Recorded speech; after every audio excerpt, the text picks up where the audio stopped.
వెటకారం మిక్స్ చేసి విమర్శలు చేస్తుంటారాయన. అంతేకాదు ఒక్కోసారి అసభ్యకర భాష కూడా మాట్లాడతారు. ముఖ్యంగా పవన్ కళ్యాణ్పై విమర్శలు చేయడానికి పోటీ పడుతుంటాడు. ఈ మధ్య అరే ఒరే అంటూ తెగరెచ్చిపోతున్నాడు. కూటమి నేతలపై రప్ప రప్ప డైలాగులు కొట్టిన ఆయన అజ్ఞాతంలోకి వెళ్ళిపోయాడు. ఆయన్ను పట్టుకునేందుకు పోలీసులు వేటాడుతున్నారు.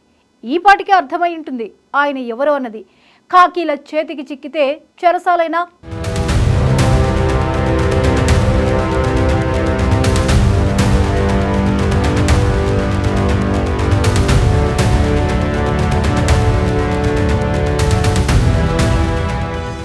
పేర్ని నాని పేరు వింటే జన సైనికులకు కోపం వచ్చేస్తుంది.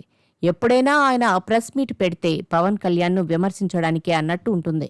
అధికారంలో ఉన్నప్పుడు ఆయనపై తీవ్రమైన వ్యాఖ్యలు చేశారు. జగన్ వద్ద మార్కులు కొట్టాలన్న ఉద్దేశంతోనే పవన్ను తీవ్రంగా తిట్టేవారన్న అభిప్రాయం అప్పట్లో ఉండేది. అయితే ఇప్పుడు వైసీపీ నేతలు వరుసగా కేసుల్లో చిక్కుకుంటున్నారు. కొంతమంది అరెస్టు కూడా అవుతున్నారు. మాజీ మంత్రి పేర్ని నాని కుటుంబ సభ్యులపై కూడా కేసులు నమోదయ్యాయి. అందులోనూ ఇటీవల ఆయన చేసిన వ్యాఖ్యలు తీవ్ర కలకలం రేపాయి. రప్పారప్పా అని చెప్పడమే కాదు, రాత్రికి రాత్రి చేసేయాలంటూ పామారులో వివాదాస్పద వ్యాఖ్యలు చేసిన మాజీ మంత్రి పేర్ని నానిపై రాష్ట్ర వ్యాప్తంగా పలు చోట్ల కేసులు నమోదయ్యాయి. హైకోర్టులో ముందస్తు బెయిల్ కోసం ప్రయత్నించిన చుక్కెదురు కావడంతో పేర్ని నాని అజ్ఞాతంలోకి వెళ్లిపోయారు. ఆయన కోసం పోలీసులు వేట ముమ్మరం చేశారు. దొరికితే మాత్రం జైలు జీవితం ఖాయమే. ఇప్పటికే వరుసగా వైసీపీ నేతలు కటకటాల పాలవుతున్నారు. రెడ్ బుక్ లో ఉన్న వారికి నిద్ర కూడా పట్టడం లేదట. ఎప్పుడు ఎవరి వంతు వస్తుందో అని హడలిపోతున్నారట.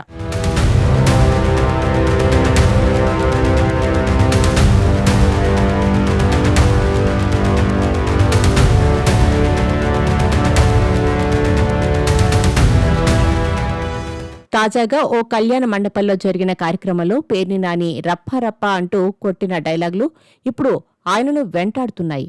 ఈ వ్యాఖ్యలపై టీడీపీ నేతలు పామారులోని పోలీస్ స్టేషన్లో ఫిర్యాదు చేశారు. ఇతర ప్రాంతాల్లోనూ ఆయనపై కేసులు నమోదయ్యాయి. ఈ కేసులో అరెస్టు కాకుండా ఉండేందుకు పేర్ని నాని హైకోర్టులో ముందస్తు బెయిల్ కోసం పిటిషన్ దాఖలు చేశారు.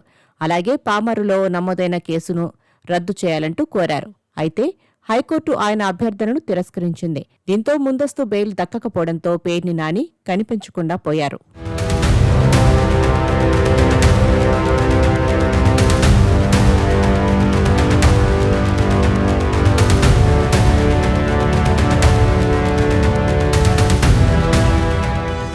పేర్ని నాని గురించి ప్రత్యేకించి చెప్పక్కర్లేదు. జగన్ అధికారంలో ఉన్నప్పుడు పవన్ కళ్యాణ్ను టార్గెట్ పెట్టుకుని విమర్శలు చేశారు. చంద్రబాబును, లోకేష్ను విమర్శించేవారు. తన మంత్రి పదవికి సంబంధించిన అంశాలపై మాట్లాడకుండా ఎప్పుడు ప్రెస్ మీట్ పెట్టినా పవన్ కళ్యాణ్ను తిట్టడానికే అన్నట్లుగా ఉండేది ఆయన వ్యవహారం. జన సైనికులకు టార్గెట్గా ఉన్నారు పేర్ని నాని. పేర్ని నానిని పట్టుకునేందుకు పోలీసులు పెద్ద ఎత్తున గాలిస్తున్నారు. కోర్టు విచారణల తర్వాత ఆయన అజ్ఞాతం వీడి బయటకు వస్తుంటారు. ఇలాంటి పరిస్థితులు పేర్ని నానికి కొత్త కాదు. పోలీసు కేసు వచ్చినప్పుడల్లా ఆయన కనిపించకుండా పోతుంటారు. గతంలో గోడౌన్ల వివాదంలోనూ ఫ్యామిలీ అంతా కొన్ని రోజులు అజ్ఞాతంలోకి వెళ్లిపోయారు. కోర్టు నుంచి ఊరట వచ్చిన తర్వాతే మళ్లీ బయటికి వచ్చారు. ఇప్పుడు కూడా అంతే. టీడీపీ నేతలు, కార్యకర్తలు సోషల్ మీడియా వేదికగా పేర్ని నానిపై సెటైర్లు పేలుస్తున్నారు. చీకట్లో కన్ను కొట్టాలి అన్నావు, చివరికి అదే చీకటిలో కనపడకుండా పారిపోయావు పేర్ని నాని. ఈ మాత్రం దానికి ఎందుకు అంత పెద్ద పెద్ద డైలాగ్స్ అంటూ విరుచుకు పడుతున్నారు.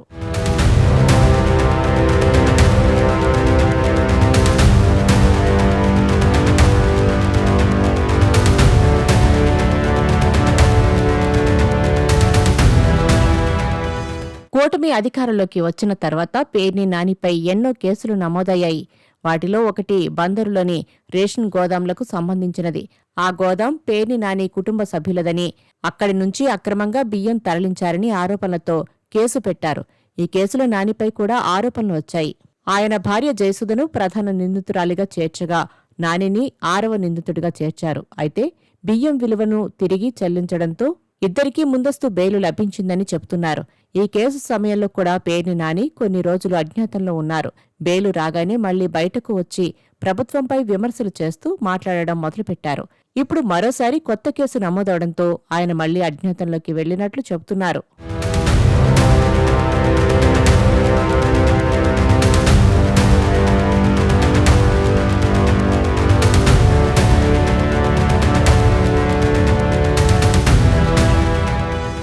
2024 సాధారణ ఎన్నికలకు ముందు రాజకీయ లాభం కోసం పేర్ని నాని నకిలీ ఇళ్ల పట్టాల పంపిణీ చేశారన్న ఆరోపణలున్నాయి. ఇంకా ఆయనపై చాలా కేసులు నమోదయ్యే అవకాశం ఉంది. 2024 ఎన్నికల్లో పేర్ని నాని పోటీ చేయకుండా తన కుమారుడు కిట్టుకి టిక్కెట్ ఇప్పించారు. అయితే అక్కడ ఆయనకు రాజకీయ ప్రత్యర్థిగా సీనియర్ నేత కొల్లు రవీంద్ర ఉన్నారు. ఈ నేపథ్యంలో కిట్టును గెలిపించుకునేందుకు నియోజకవర్గంలో వేలాది నకిలీ ఇళ్ల పట్టాలు పంపించారన్న ఆరోపణలు వచ్చాయి. ఇప్పుడు ఆ కేసును కూటమి ప్రభుత్వం తిరిగి తెరపైకి తీసుకువచ్చింది. పేర్ని నాని ప్రజలను మోసగించారని, ప్రభుత్వ నిధులు దుర్వినియోగమయ్యాయని కేసులు నమోదవుతున్నాయి. దీంతో నానితో పాటు ఆయన కుమారుడు కిట్టు కూడా త్వరలో అరెస్ట్ అవుతారని ప్రచారం జరుగుతోంది.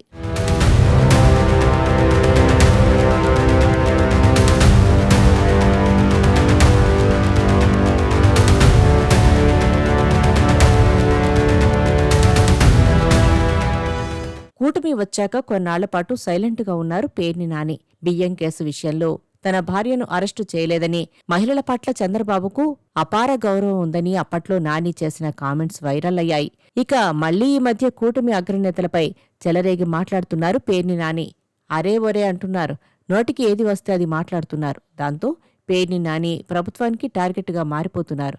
ఇప్పటికే పలువురు వైసీపీ నేతలను అరెస్టు చేశారు. పేర్ని నానిని కూడా నేడో రేపో ఏదో ఒక కేసులో లోపలేయడం ఖాయమన్న వాదన రాజకీయ వర్గాల్లో వ్యక్తమవుతోంది.